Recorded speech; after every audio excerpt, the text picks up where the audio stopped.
या दोघींना सुद्धा मी मंचावर आमंत्रित करते. तिचं भाषण होऊ दे.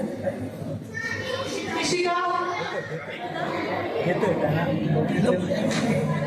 राही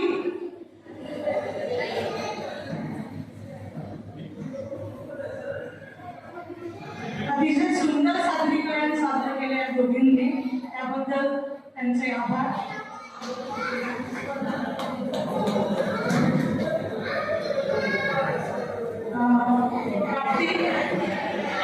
तुमच्यासमोर आता तिचं वक्तव्य सादर करणार आहे. पालकांना आणि विद्यार्थ्यांना पुन्हा एकदा एक विनंती आहे. 5 ते 10 मिनिटाचा कार्यक्रम उरलेला आहे. मार्गदर्शन करणार आहेत मॅडम. नमस्कार. विषयाच्या अंतर्गताला स्पर्श करण्यापूर्वी मला आपल्यासमोर काही संदर्भ ठेवणे महत्त्वाचे वाटते. दररोजचं वर्तमानपत्र असो किंवा दररोजच्या दूरदर्शनवरील बातम्या असो, विनयभंग, आत्महत्या, अत्याचार, बलात्कार अशा बातम्या आपल्याला सर्रास पाहायला मिळतात. आणि या बातम्या जेव्हा मी पाहते तेव्हा